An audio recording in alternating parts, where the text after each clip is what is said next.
салом тамошобинони азиз, хулосаи хабарҳои муҳими якшанбе 1 августи тоҷикистонро аз пойгоҳи хабарии бомдод бароятон пешкаш мекунем. шурӯъ мекунем аз як нигоҳи кӯтоҳ ба сархати хабари муҳими рӯз. дар ин барнома интиқоми хунин, як тоҷик 2 сол пеш як доғистониро кушт. доғистониҳо ин тоҷикро куштанд. боздошти ҳудуди 50 нафар дар пайи занозании нави муҳоҷирон дар Москва. ба зидди 2 зодаи Бадахшон барои занозанӣ бо чеченҳо дар Петербург парванда кушоданд. ҳалокати ҷавони тоҷик Иброҳим Азизов дар Нью-Йорк. дар Петербург як марди тоҷик дар ҳолати мастӣ косахонаи сари тифли навзодашро зада шикастааст. 2 рӯз боз дар Тоҷикистон шумораи шифоёфтаҳо аз сироятшудаҳои COVID-19 бештар аст. ҳамаи мо гунаҳгор будем. Акбаршоҳ Искандаров ба синни 70 расид. бовар мекунед, раиси Хуросон хона надорам, раиси Ливаканд инҷо иҷоранишинам, раиси Ҷайҳун бемошинам. 6 адиби тоҷик узви иттифоқи нависандагони Узбекистон шуданд ва акнун тафсилоти хабарҳо. раёсати тафтишоти вилояти Брянски Русия хабар дод ки дар байни 9 моҳ ташкилкунанда ва 3 иҷрокунандаи нақшаи дуздидан ва куштори як шаҳрванди Тоҷикистонро ошкор ва гумонбаршавандагонро дастгир карданд. ҳамаи онҳо зодагони ҷумҳурии Доғистон буда, якеаш дар вилояти Москва зиндагӣ мекардааст. ин парванда феълан бар асоси моддаи 126 кодекси ҷиноятии Русия ҳамчун одамрабоӣ таҳти таҳқиқ қарор дорад. бино ба фарзияи тафтишот шаҳрванди Тоҷикистон моҳи сентябри соли 2019 дар як клуби шабона дар шаҳри Москва бо сокини 21-солаи вилояти Москва ки зодаи Доғистон буд муноқиша карда ӯро куштааст. баъди ин ӯ аз мақомоти ҳифзи ҳуқуқ фирор карда таҳти ҷустуҷӯ қарор дошт. моҳи июн соли 2021 падари ҷавони кушташуда дар шаҳри Москва 2 марди 43 ва 38-солаи зодаи Доғистон мулоқот карда ба онҳо дар ивази пайдо кардан ва куштани қотили фарзандаш пул пешниҳод кардааст. онҳо ба ин кор як шиноси худ сокини 30-солаи вилояти Москваро ҳам ҷалб карданд. онҳо муайян карданд ки шаҳрванди Тоҷикистон дар Брянск пинҳон шудааст. баъди маълум кардани маҳалли буду боши ӯ, ҳар 3 иҷрокунандаи нақшаи куштор бо мошин ба Брянск омада, рӯзи 15 июл рӯзона 2 зодаи Доғистон ба манзили шаҳрванди Тоҷикистон дар яке аз биноҳои бишорқабатаи истиқоматӣ дар хиёбони Ленини шаҳри Брянск зада даромада, ӯро латукуб карданд ва сипас ба сараш халтаи полиэтиленӣ кашида, бо истифода аз зӯроварию хушунат ва ашёе ки ҳамчун силоҳ истифода мешуд, ӯро аз хонааш рабуданд. сипас онҳо шаҳрванди Тоҷикистонро ба мошини худ бор карда ба як ҷангал дар ҳудуди ноҳияи Брянск берун аз шаҳр бурда, бо скотч халтаи сари ӯро маҳкам баста ва шаҳрванди тоҷикро ба як чуқурии қаблан кандашударо андохта ба болояш хоку рег рехтанд. раёсати тафтишотии вилояти Брянск гуфт, иҷрокунандагон дар шаҳру вилояти Москва ва ташкилкунандаи ҷиноят, яъне падари ҷавони қаблан кушташудаи Доғистониро дар Доғистон дастгир карданд. ҳамин тавр маҳалли гӯронидани шаҳрванди Тоҷикистон муайян карда шуда, ҷасади ҷабридидаро аз зери хоку рег берун кашиданд ва барои ташхис фиристоданд. шоми ҷумъа 30 июл дар мағозаи Ашан дар фурӯшгоҳи Тройка дар кӯчаи Верхняя Красносельская дар маркази Москва байни муҳоҷирон боз як занозании нави гурӯҳӣ бо тирпарунӣ рух додааст. ин фурӯшгоҳ дар назди истгоҳи метрои Красносельская, дар назди 3 вокзали роҳи оҳан Ярославская, Ленинградская ва Казанская ҷойгир шудааст. манбаи хабаргузории ТАСС дар мақомоти ҳифзи ҳуқуқ хабар дод ки дар пайи занозании гурӯҳӣ кормандони полис ҳудуди 50 нафарро дастгир карданд. ба иттилои ӯ дар Ашан муҳоҷирони хориҷӣ вақте даст ба гиребон шуданд ки як нафар дигареро дашном додааст ва дӯстони нафари таҳқиршуда ба ҳимояти ӯ бархоста он нафари аввалро зери мушту лағат гирифтанд. дар ҷараёни муноқиша касе аз силоҳ истифода бурдааст ва ҳоло муайян мекунанд ки ин кадом навъи силоҳ буд.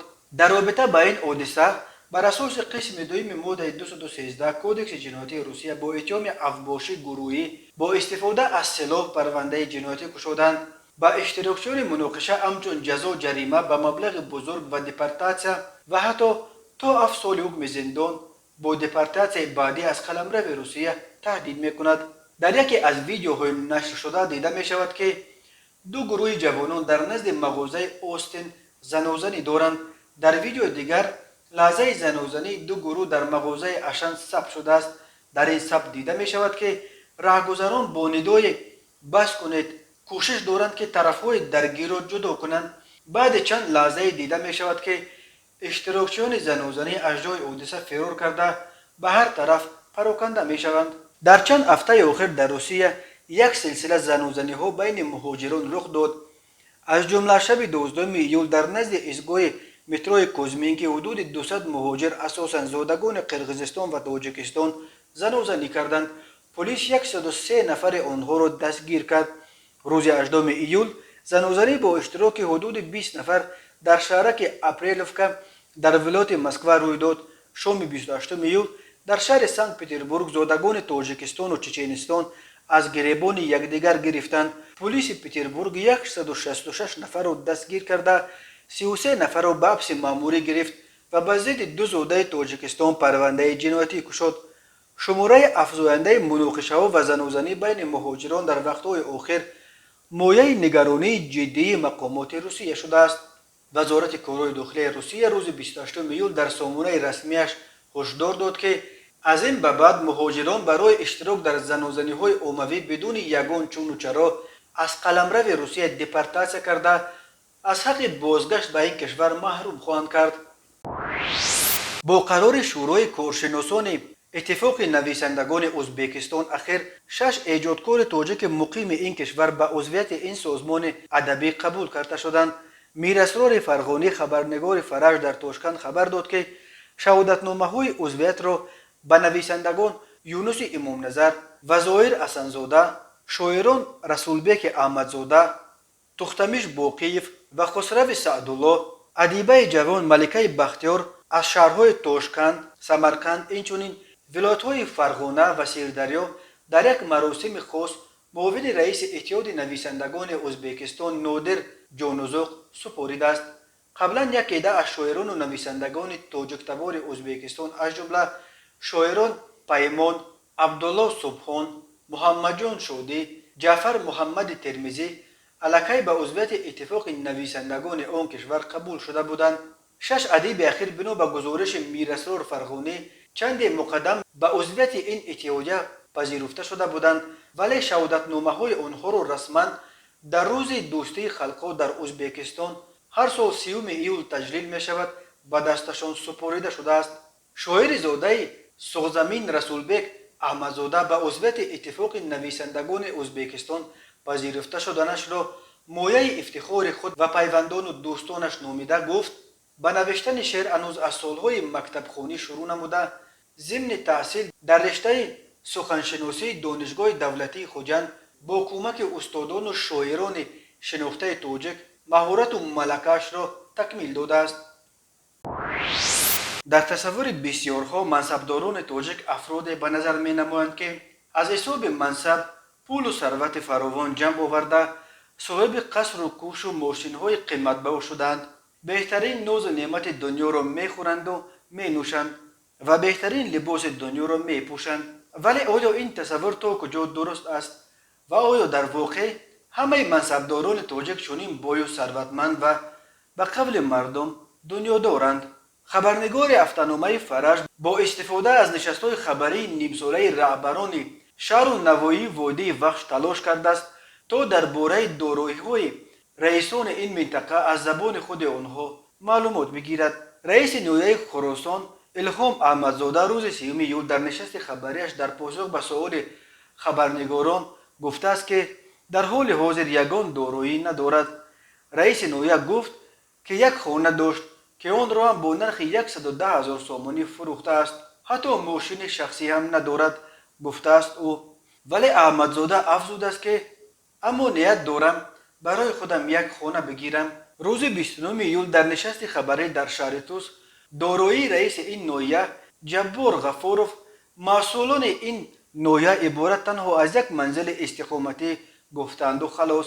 رئیس نویه جیهون اودینزاده عبدالحفیظ نیز در نشست خبرش گفته است تمام دارایی‌اش عبارت از یک خانه و یک ماشین می باشد. او افزوده است که همان ماشینی را که هم در دارایی‌اش بود فروخته است و حالا ماشین هم ندارد. رئیس شهر لیوکان دولتزاده زرینه در یکی از نشست‌های مطبوعاتیش اوید به دارایی خود چنین گفته بود: من یک خانه و یک ماشین دارم، در شهر لیوکان باشد اجاره نشینم. فرج می نویسد که امکان سنجیدن درستی اطلاع منظور نموده این رئیسان را پیدا نکرده است، اما کاربران شبکه‌های اینترنتی در زیر خبرهای مربوط به این موضوع ناباوری ابراز کرده میگویند پس از به منصب رسیدن دارایی‌های آنها به مراتب می‌افزایند. خدمات مطبوعات سرریاست کارهای داخلی شهر سنت پترزبورگ ولایت لنینگراد خبر داد که در پی زنازنی شب 28 ایول بین زادگان تاجیکستان و چچنستان در نزد مهمانخانه بیلی نوچی در خیابان بلشویکا 106 مشتری این مهمانخانه را برای قانونشکنی‌های مختلف به جوابگری مأموری کشیدند. از جمله 33 نفر برای اشتراک در آن زنازنی به مهلت تا 2 هفته به حبس مأموری گرفته شدند. قبلا گفته میشد که در زنازنی همگی 10 نفر 6 چچن و 4 تاجیک اشتراک داشتند. بر علاوه تلگرام کانال خدمات مطبوعات مشترک دادگاه سنت پترزبورگ خبر داد که نسبت به 2 زاده تاجیکستان امیر عزیز محمدوف و گلسر عظیمشایف بر اساس قسم دوم ماده 213 کودکس جنایتی روسیه با اتهام افباشی گروهی پرونده جنایتی گشوده آنها را به مهلت تا 2 ماه تا 27 سپتامبر به حبس پیشکی گرفتند. خدمات مطبوعات دادگاه پترزبورگ در شرح این پرونده گفت عزیز محمدوف روز 28 ایول سال 2021 همراه عظیمشایف تخمینا ساعت 23 هنگام در نزد بنای رقم 54 در خیابان بلشویکا قرار داشتنشان ترتیبات جمعیتی را به طور دغلانه و غیر قانونی ویران کرده با استفاده از زورآوری دست به افباشی زدند. اکنون به آنها جریمه به مبلغ از نیم میلیون تا 1 میلیون روبل یا کارهای اصلاحی به مهلت تا 5 سال و یا حکم زندان به مهلت تا 7 سال تهدید میکند. تا کنون اسم 8 نفر جزا گرفته برای زنازنی بین تاجیک‌ها و چچن‌ها در پترزبورگ اعلان نشده است. همه آن زادگان تاجیکستانند. درباره اینکه آیا از جانب دیگر مناقشه یعنی چچن‌ها کسی را جزا دادند یا نه یگان خبر به دست نرسیده است.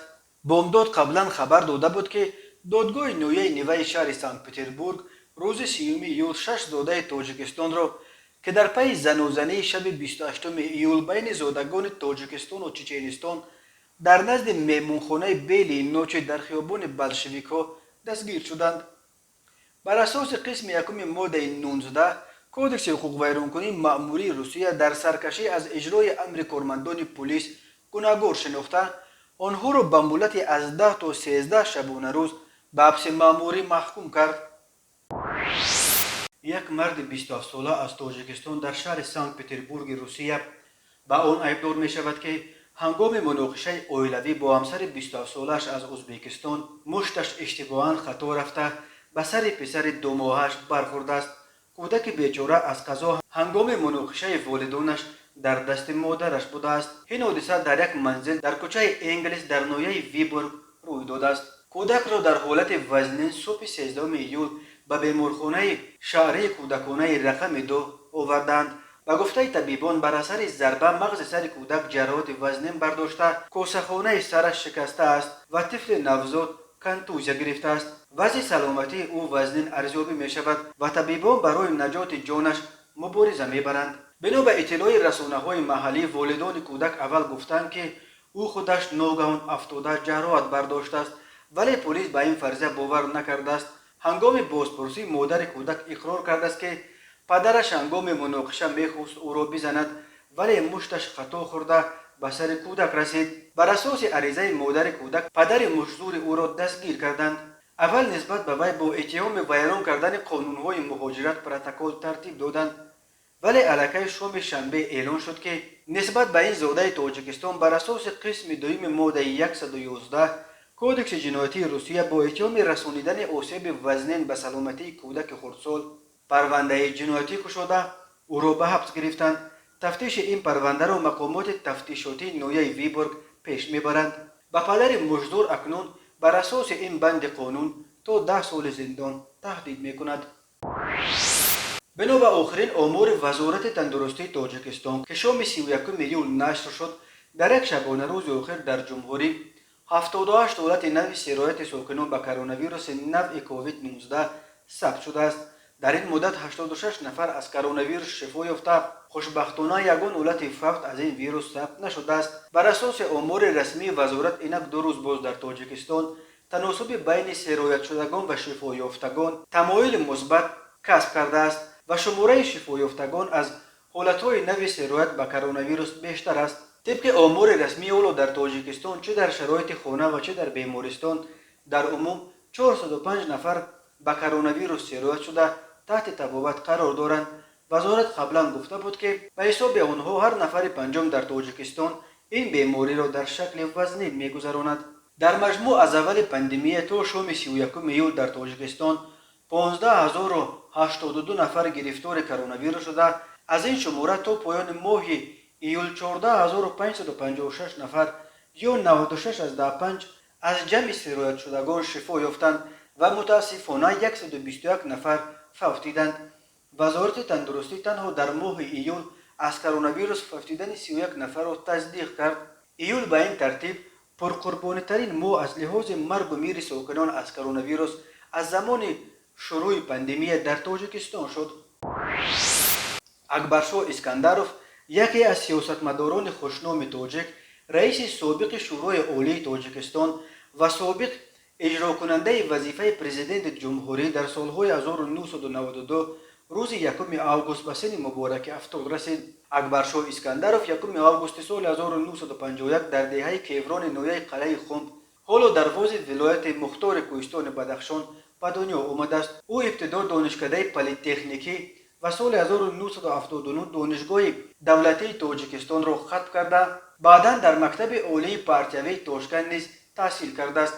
Искандаров солҳои 1987-1990 котиби якуми кумитаи ҳизби коммунисти ноҳияи Ванҷ ва солҳои 1990-1992 раиси шӯрои вакилони вилояти Мухтори Кӯҳистони Бадахшон ва ҳамзамон муовини раиси шӯрои олии Тоҷикистон буд. соли 1991-1992 раиси шӯрои олӣ ва аз 7 сентябр то 19 ноябр соли 1992, яъне баъди истеъфои Раҳмон Набиев ва то интихоби Эмомалӣ Раҳмон раиси шӯрои олӣ буд. маҳз баъди канор рафтани ӯ аз мақоми раиси шӯрои олӣ дар иҷлосаи 16 шӯрои олӣ дар моҳи ноябри соли 1992 дар қасри Арбоб дар Хуҷанд роҳ барои интихоби Эмомалӣ Раҳмон ба мақоми раҳбари аввали Тоҷикистон боз шуда буд. аз мусоҳиба бо Радиои Озодӣ дар арафаи 70-солагиаш акбаршоҳ Искандаров гуфт: зимни натиҷагирӣ аз 70 соли зиндагиаш худамро бисёр сарзаниш мекунам, ки ману ҳамкоронам натавонистем пеши рӯи ҷангро гирем. албатта ин омилу сабабҳои зиёде дорад, ки барои чӣ мо натавонистем. ба ҳар ҳол худамро доим дар ҳамин масъала гуноҳкор ҳам ҳисоб накунам. фикр мекунам хубтар бояд кор мекардем ва тамоми чораҳоро меандешидем то пеши рӯи ҷангро гирем. албатта ҳамааш аз ман вобастагӣ надошт. раиси ҷумҳур буд, шахсиятҳои дигар буданд, лекин дар маҷмӯъ фикр мекунам тамоми мардуме ки дар сари қудрат буданд ҳамаамон гунаҳкор будем. Искандаров баъди канор рафтан аз мақоми роҳбари аввали кишвар чанд сол ба ҳайси сафири Тоҷикистон дар Қазоқистону Туркманистон кор карда ва соли 2016 ба нафақа рафт. ӯ ҳоло дар пажӯҳишгоҳи фалсафа ва ҳуқуқи Академияи Миллии илмҳои Тоҷикистон ба гуфтаи худаш машғули корҳои илмию таҳқиқотист. акбаршоҳ Искандаров 5 фарзанд дорад. соли 2000 ӯ китоби худашро бо номи Чашмаҳои дӯстӣ чоп кард. Иброҳим Азизов, як ҷавони 24-солаи тоҷик, субҳи 31 июл дар шаҳри Ню-Йорки Амрико аз олам чашм пӯшид. Иброҳим ки донишҷӯ буд ва баъд аз дарс барои таъмини рӯзгораш рикша меронд, шаби 30 июл бар асари бархӯрди рикшааш ба як мошини Тойота дар буриши кӯчаи 42 бо ҷодаи панҷом дар минтақаи Манхэттен ҷароҳати сангин бардошта, ки боиси марги ӯ шуд.